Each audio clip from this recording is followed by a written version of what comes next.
Comenzó a grabar.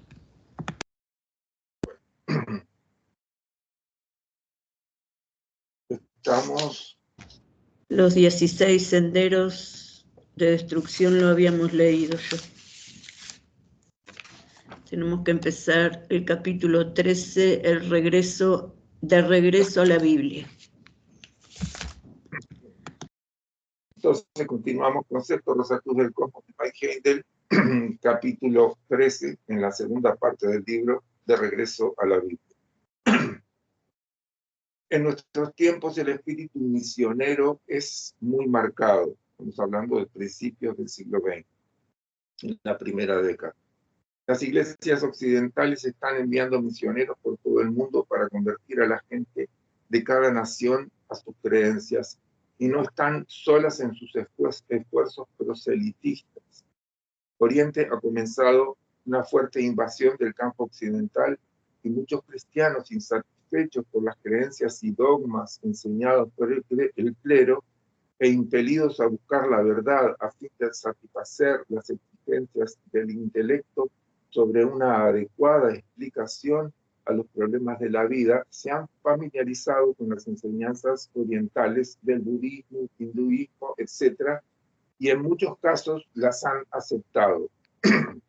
Esto es algo que fue muy frecuente en ese tiempo, fines del siglo XIX, principios del siglo XX, donde la obra fundamentalmente de Madame Blavatsky, que fundó la teosofía, se diseminó por todo el mundo occidental y hubo grandes pensadores y con inclinaciones espirituales que encontraron por lo menos una beta de no seguir cayendo en las inconsistencias que presentaba el clero, ¿no? La iglesia predominante, o las iglesias predominantes, todas las evangélicas y la católica. Y bueno, el mismo Max Heindel, y recuerdo también a otros autores prolíficos de la época, como Rudolf Steiner, formaron parte de la teosofía e incursionaron en ella y adelantaron mucho. Max Heindel llegó a ser vicepresidente de la Sociedad Teosófica de Los Ángeles, pero encontraron que allí había algo que no era suficiente para ellos. Y bueno, se abrieron camino por su vía cada uno de ellos. Y de esa forma, entonces, Mike Heindel quedó encargado de ser el difusor de la filosofía Rosacruz para Occidente, que es fundamentalmente la escuela de misterios de Occidente, es la Orden Rosacruz, la verdadera Orden Rosacruz, que no tiene una sede física y que está formada por iniciados de distinto nivel. Y bueno, entonces nos sigue diciendo Max Heindel: desde el punto de vista oculto, este esfuerzo misionero, sea de Oriente a Occidente o viceversa, no es deseable, pues es contrario al curso de la evolución. Los grandes guías de la humanidad que están a cargo de nuestro desarrollo nos dan toda la ayuda necesaria a tal fin. La religión tiene muchas ayudas y hay excelentes razones para que la Biblia, que contiene no solamente una, sino ambas religiones, la judía y la cristiana, haya sido dada al oeste. Si buscamos fervientemente la luz, veremos la suprema sabiduría que nos ha dado esta doble religión, como ninguna otra religión actual se adapta a nuestras necesidades particulares. Con este fin, tocaremos nuevamente en este capítulo ciertos puntos sacados a la luz previamente en varios lugares. También tenemos que decir que Mike Heindel nos advierte que el cristianismo popular, que se transmite por medio de las instituciones religiosas masivas, tiene un tiempo de caducidad en donde hay individuos que ya no pueden aceptar esas inconsistencias que plantean ese cristianismo popular, que se van elevando y entonces van a poder tener acceso a un cristianismo esotérico, que es esotérico hasta que deja de serlo, porque hay suficiente gente que puede incursionar en estos misterios ocultos y dejan de ser ocultos para beneficio de toda la humanidad. Y después podemos decir que podemos comparar esto que sucede con los misioneros que van de Oriente a Occidente o viceversa, con la intención que puede tener un individuo de transmitirle a otro algo que a sí mismo le ha venido muy bien, lo ha permitido elevarse, pero que el otro no está en esa condición. Entonces, en Oriente hay un predominio de gente que tiene sus vehículos sutiles con determinadas características y en Occidente tienen otras características. Y lo que a la gente de Oriente le puede servir como un instrumento para elevarse, a la gente de Occidente ya no le sirve, y recíprocamente. Entonces, está bien hacer un intento de brindar un servicio, pero después es necesario dejar a la gente tranquila y seguir haciendo su proceso. En este caso, se ha diseminado mucho durante este siglo que ha transcurrido las filosofías orientales, pero también han perdido un poco de su potencial. Se sigue indagando. La gente que anhela una verdadera elevación espiritual sigue indagando en distintos niveles y se va encontrando con las propuestas que son acordes a la constitución interior que tenemos cada uno de los seres humanos o los grupos humanos. Entonces nos dice... Sí, sigue un poco si querés. En las épocas polar, hiperbórea y lemúrica, la tarea de guiar a la humanidad fue comparativamente fácil, pues el hombre entonces no tenía mente, mas cuando se introdujo este elemento perturbador, durante la primera parte de la época atlante, él desarrolló la astucia, que es el producto de una mente no controlada por el espíritu. La astucia actúa como un auxiliar del deseo, sin importar si éste es bueno o malo, o si acarreará alegría o pesar. A mediados de la época atlante, el espíritu se había introducido completamente en sus vehículos y había comenzado a trabajar sobre la mente para producir pensamiento y razón, es decir, la habilidad de rastrear una causa dada hasta su inevitable efecto y de deducir de un efecto dado la causa que lo produjo. Esta facultad del razonamiento o lógica se desarrollaría más en la época aria y por lo tanto los semitas originales, la quinta raza de la época atlante, fueron un pueblo escogido para llevar esa facultad germinal a tal madurez que pudiera ser impregnada en cada fibra de sus descendientes, que así se transformarían en la nueva raza.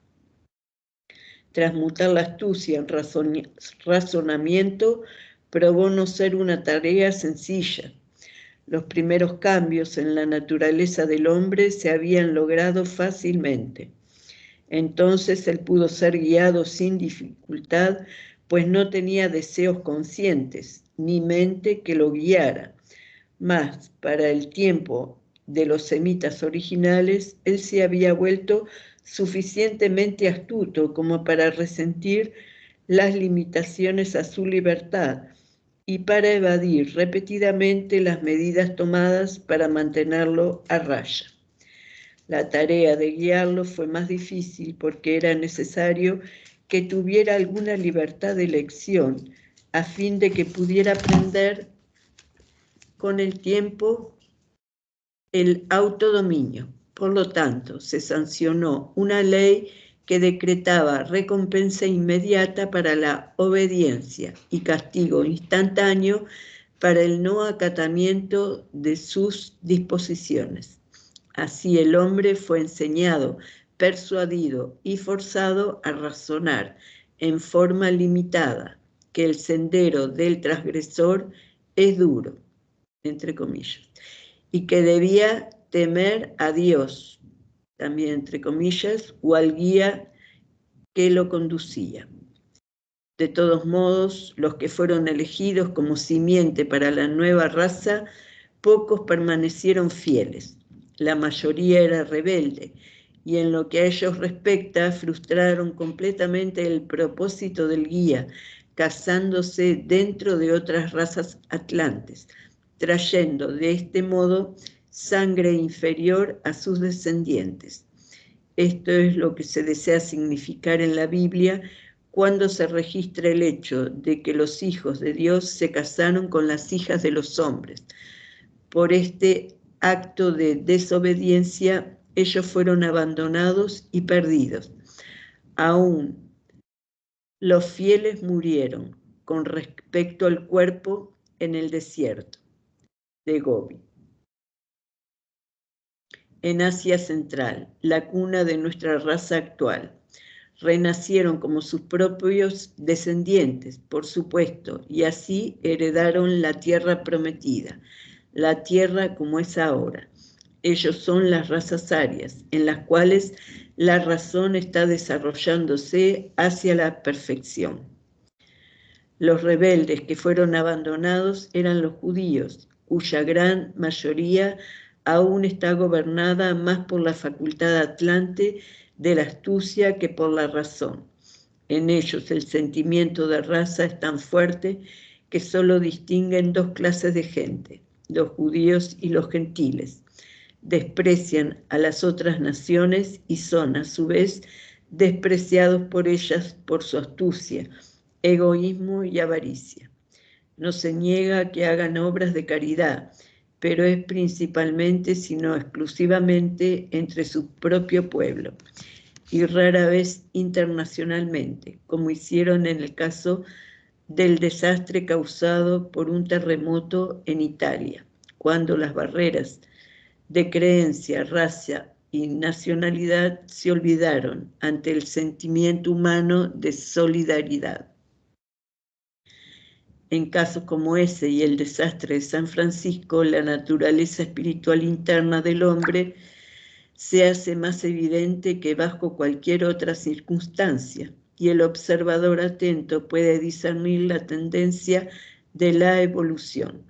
Entonces se hace manifiesto que, aunque en el estrés de la vida corriente, nuestras acciones puedan negarlo, en nuestro corazón sabemos y reconocemos la gran verdad de que todos somos hermanos y que el dolor de uno es realmente sentido por todos.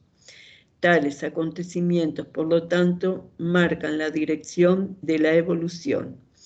El control del hombre por la razón debe ser seguido por el del amor, que actualmente actúa en forma independiente y a veces aún contraria a los dictados de la razón. Esta y nuestra razón no siempre es correcta. En la Nueva Galilea, la sexta época a venir, el amor se hará altruista y la razón aprobará sus dictados. La fraternidad universal será entonces concretada plenamente, trabajando cada uno por el bien de todos, pues el egoísmo será cuestión del pasado. Bueno, Jaime nos menciona en esta ocasión el rezago de algunos semitas originales que después dieron lugar en esta actual época aria, a los judíos, y para mostrarnos después, en lo que sigue, nos muestra que también van a haber dificultades para la gente que va a inaugurar la sexta época. También tenemos que decir que en solamente un siglo y poquito que ha pasado desde que este libro, y gracias a lo que él mismo anuncia que va a acontecer, que iba a acontecer y ya ha venido aconteciendo, la dispersión del pueblo judío en distintas naciones en el mundo, y sobre todo en la parte de América, en todo el continente americano, ha ido haciendo que hayan tenido que dejar de respirar el espíritu de raza que los gobierna, ha ido perdiendo fuerza por tener que estar respirando al mismo tiempo el espíritu de raza de los lugares donde han tenido que estar viviendo. Y también por el interrelacionamiento con la gente de otras razas, eso ha ido dando ha ido suavizando esa dependencia a la raza, ese apego a la raza en el que habían incurrido, y ya se han venido dando un montón de matrimonios de gente que étnicamente son judíos con otros que no lo son, y eso va dando lugar al nacimiento de gente que ya se va haciendo independiente, tanto del espíritu de raza judío como del espíritu de raza de la otra raza a la que pertenecen. Y ese precisamente es el camino que inconscientemente nos favorece la evolución. Ir en la guía del espíritu raza. Eso tiene una dificultad, que cuando estamos bajo la guía de un espíritu raza y nos atenemos a lo que predomina, al sentido común de ese espíritu que genera ese espíritu de raza, entonces se vive un determinado nivel de armonía. Pero ¿qué es lo que sucede?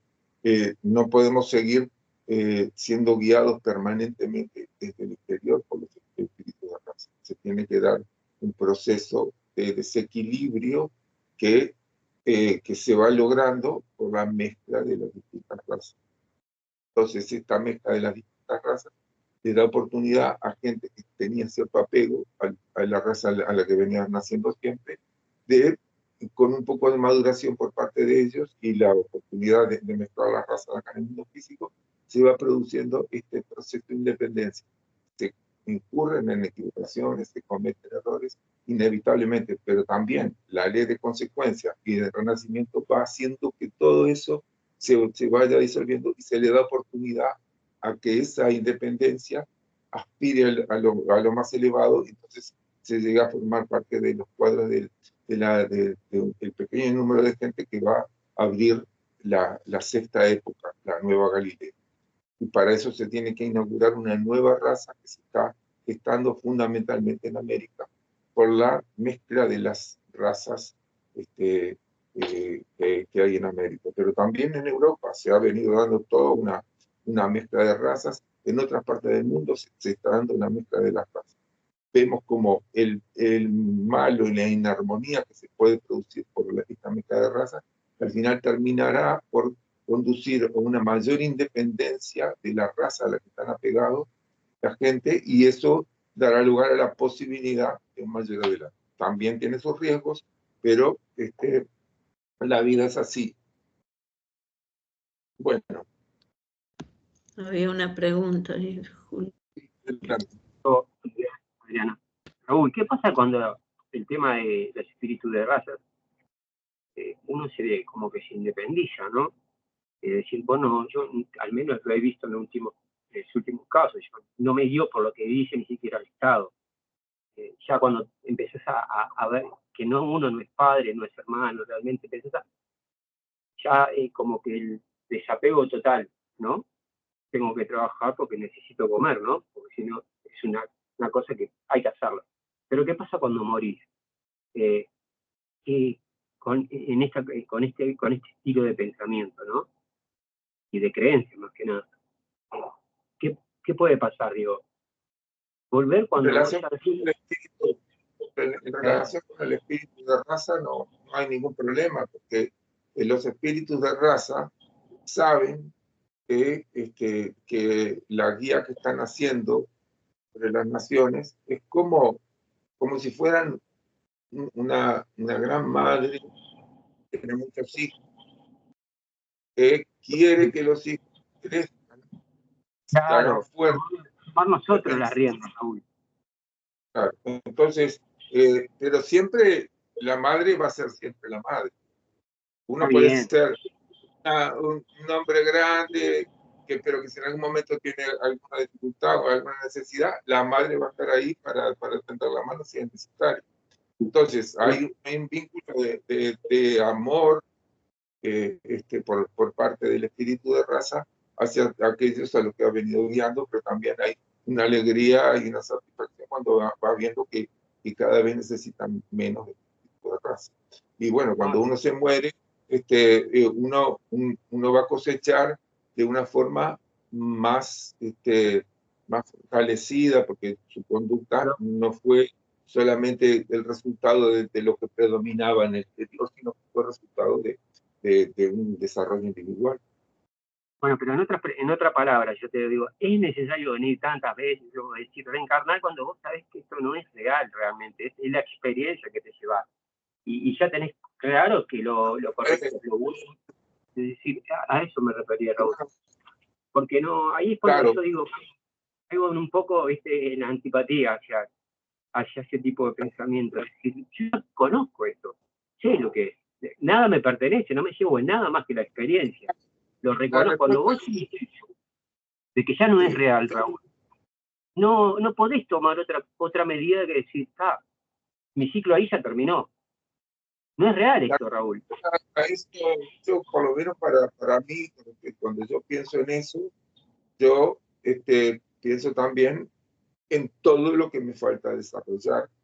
Entonces, yo pienso, yo en determinado momento pasé de enseñanza secundaria en mis estudios a la UTU, a la Universidad de Trabajo. Y a mí me vino muy bien, porque yo fui madurando lentamente. Entonces, cuando pasé a la UTU, me encontré con que hubo una repetición de las enseñanzas que yo había recibido antes, y yo me fortalecí en ello, y además aprendí muchísimo más gracias a que yo tenía compañeros que tenían dificultades y yo los fui ayudando en la medida de mis posibilidades. Y eso repercutió en que lo que yo creía que ya sabía antes, lo fui asimilando mucho más profundamente en cuanto al conocimiento de la matemática y de la física, que si bien no fueron nunca mi vocación, siempre me interesaron más los asuntos espirituales, yo terminé trabajando toda la vida dando clases de matemática y de física, en buena medida, porque lo que yo creía que ya había entendido en enseñanza secundaria, me fortaleció por haber repetido alguna vez más. Entonces yo pienso que las repeticiones no solamente nos fortalecen el conocimiento, nos terminan hacernos asimilar el conocimiento, sino que al mismo tiempo nos hacen aflorar defectos que nosotros ni siquiera sabíamos que teníamos. El dolor que yo recuerdo que yo tuve más de una vez al haber ayudado a algún estudiante diciéndole algo y cometí algún error, por más que la mayoría de las cosas que le dije estaban bien, esos errores, al estar tratando de ayudarme y haber cometido esos errores, me produjo un impacto que me hizo entonces ya descartar definitivamente esos errores que hubieran sido obstáculos también para mi propio progreso. Entonces, el asunto no es solamente entender o creer que se entendió, sino que hay siempre un montón de asuntos que uno tiene que terminar de profundizar y también separar algunas impurezas, tanto en el conocimiento de la matemática y de la física como en los asuntos de la vida, que a veces uno ni siquiera los detecta. Pero si uno tiene la oportunidad de volver a venir y ya asimiló lo fundamental, lo básico, y tiene una disposición a hacer el bien, un compromiso con lo justo y lo verdadero, entonces se le van a dar la oportunidad a que se pongan de manifiesto errores que uno comete, y de esa forma, y los errores en la física y en la matemática son incomparablemente menores que los que se pueden incurrir en la vida. Entonces, de esa forma uno va de hecho, no solamente de conocimiento intelectual o de creer que ya se sabe, sino que de hecho ya va a terminar un proceso de purificación que también es necesario para la propia elevación. Por lo menos yo lo pienso así. Y no, está bien. Entonces, mira, la única manera que creo que podría pensar de decir uno vuelve es para poder espiritualizar la materia. Es decir, ya, obviamente, sin cometer errores, pero creo que es la única manera, es decir, conquistar la materia, es decir, que la materia ya no perezca.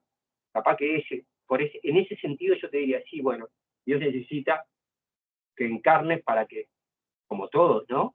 Para que espiritualicen la materia, ¿no? Para llegar a un momento donde suceda como Los Ángeles, la materia no se corrompe. Ellos Claro, están en la pero pacificación.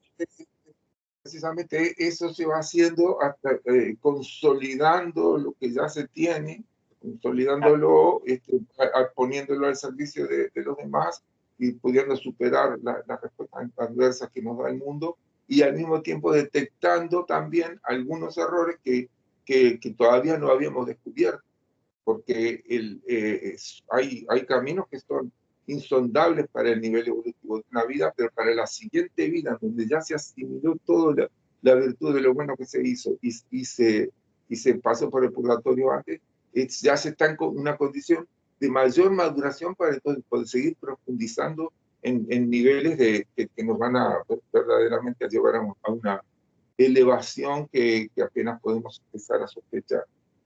Entonces, para que se pueda lograr este fin, es tan de desear, será necesario seleccionar otro pueblo elegido, o sea, para la fraternidad universal de esta época, la Nueva Galilea, entre los actuales linajes, para servir del núcleo del cual surgirá la nueva raza. Esta elección no debe ser hecha en contra de la voluntad de los elegidos. Cada hombre debe escoger por sí mismo, debe entrar en las filas voluntariamente. Y para eso se tiene que tener conciencia cabal de todo eso. Nosotros apenas estamos empezando a recibir las primeras informaciones que podemos asimilar conscientemente de que estamos en este proceso.